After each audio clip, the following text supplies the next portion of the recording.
To when I was 10 years old. My dad taught me to hate my mom. Hi, amazing friends. Welcome to the new month. I hope you're doing okay. So, today we are featuring a TikToker who goes by the name Jolly Good Ginger, who is going to take us through his powerful, raw, and emotional racism story, how he was taught to be a racist, and how he finally healed from it. And I bet you won't walk away without learning anything, because his story is so inspiring and it's going to make you think about family, race, and even parenting in ways you may have never considered. So let's get into it. But before that, do well to like this video, subscribe too, and I appreciate you for always supporting me. I've never told this story in a video. I've mentioned it on podcasts before, but I've never made a video and told the story. My mother, seen here, was 16 years old when I was born. My dad was 21. They'd been together since she was 14. So she was 14, he was 19 when they got together. You guys have heard me talk about my dad before. He was very racist. My mother will tell you the same. And my mother, being very young and uneducated, she just kind of went along with whatever my dad did. And he was also abusive. My mother was abused. And I talked to her before I made this video to make sure that she's okay with me telling that part of her story. My dad was a domestic abuser and also a child abuser. He abused me as well. That's not the point of this video, though. When I was 3 years old, my mother was 19, she found the courage to leave my dad, which wasn't easy to do. And the divorce was nasty because my dad he's passed away now, a pretty controlling, narcissistic type guy. And shortly after leaving my dad, my mother was in a relationship with another man who was a black man. And my dad being the racist. See, I was raised in the 80s in North Carolina, and my dad was a racist. So her leaving him for a black man was like this big taboo thing. Like, you don't do that. And so when everything went to court, my dad ultimately got custody of me because the judge in the 80s in North Carolina is not giving the child to the woman dating a black man, to the white woman dating a black man, especially when my dad was the one with the career and the income and the money, and my mom had nothing. He had left her with nothing. Fast forward to when I was 10 years old. During those 7 years after the divorce, my dad taught me to hate my mom. He taught me that she was a sinner, that the Bible did not approve of interracial marriages. He showed me in the Bible where the Bible says you can't marry outside your race. And I believed her to be basically of the devil himself. I hated her. When I was 10 years old, I found out that my dad was being taken to court because my mother was trying to get visitation rights. I was terrified. I didn't want to meet this evil woman. She won. She got visitation rights of me. I'll never forget, ever to this day. I can still vividly remember where I was, the weather and everything when she picked me up the first time. I was terrified. But I made it my mission, that first visit, that she would never visit me again.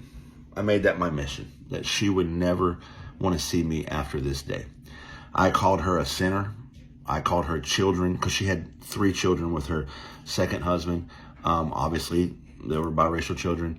And I called her children the N-word. I called her an N-word lover. Now, keep in mind, I'm 10 years old, but this is how I was raised. This is what I believed at age 10. And she told me, you shouldn't think like this or talk like this, and I ignored her. It was like a 2-hour visitation, whatever it was, and then she dropped me back off at my house. And I told my dad, she'll never pick me up again, Dad, I promise you. 2 weeks later, when it was time for her next visitation, I waited in my yard on the Saturday at the time that I was supposed to be there. And I was sure she wouldn't pull up, but she did. She did pull up. I was befuddled. Oh my God, she came back. This time, she took me to her house. In a mostly black neighborhood, and a place I had never been. I was raised on the mountain, all white neighborhood, very much racist. And I was told that black neighborhoods were crime-ridden, filthy areas. Avoid them.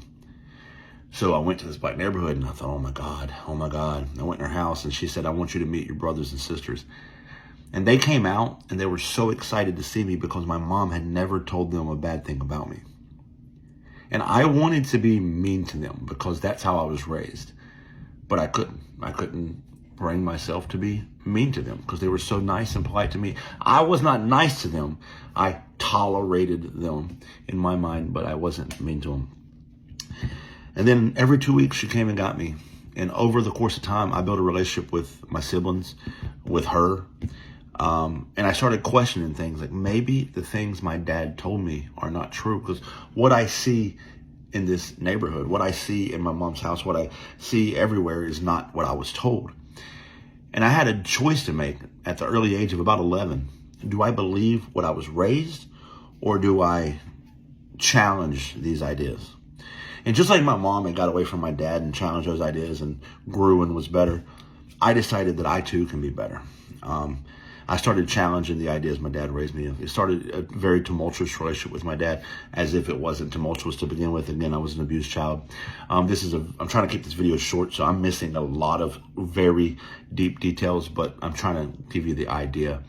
By the time I was 15, I had read books and read the speeches of Dr. King and watched interviews with Malcolm X. And I really started realizing, like, there's a whole nother world out there that I didn't realize. Fred Hampton, Angela Davis, these things really opened my eyes.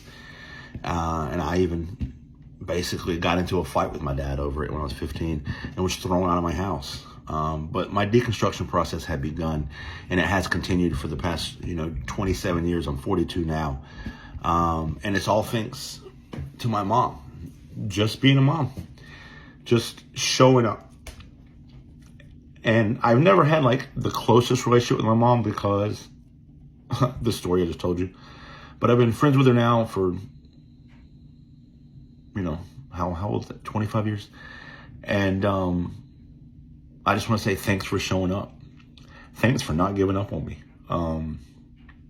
I may have never challenged my ideas and beliefs and may have been stuck in the same trap that, I was born into, and I wasn't. So thanks, Mom.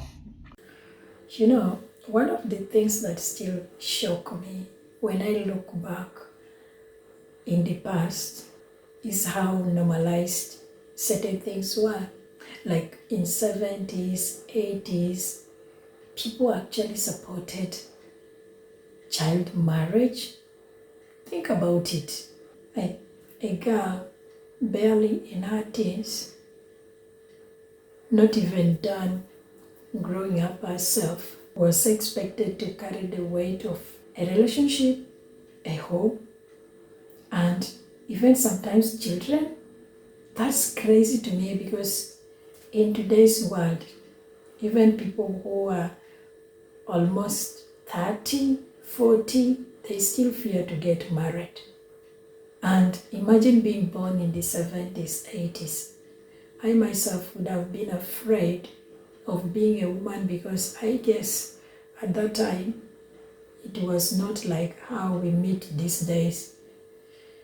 It was always arranged marriages, I guess, and it's something that does not sit well for me, because you see this kind of child marriages, they often come with abuse, pain, and circles that left scars on everyone involved. So many people think that this child marriage is a way to make a girl get used to all these things and at a early stage. But to me, it's crazy. Others even believe that if your marriage is arranged, it means that your marriage has a higher percentage of lasting longer than marriages of these days. But to be honest, that's not the case, because we have got a lot of cases of people divorcing even in 70s, 80s, due to one or two things, including the arranged marriages.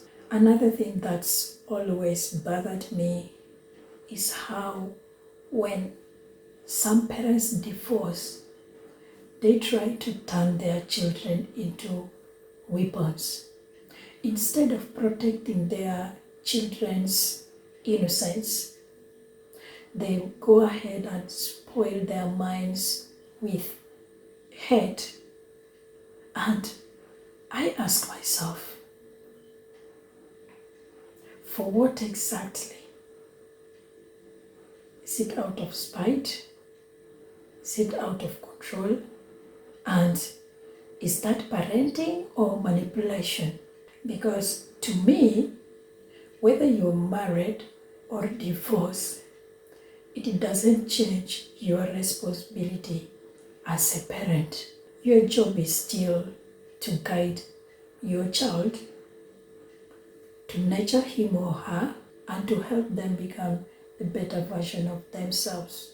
When you fill their head with hate, you are not just destroying their relationship with the other parent, you are actually planting a seed that can destroy their entire life, their relationship with the community, and even their future generation. And that is why I decided to bring this story up, because I felt it matters. It shows us how racism, abuse, and manipulation can be. It also shows us that healing and growth are possible even when hate is planted early. Love, truth, and exposure can help uproot it. And in this story, we see how his mother's persistence, her decision to keep showing up, and the reality of him meeting up with his siblings, and also getting to see and experience the world that his father told him it didn't exist. That changed him.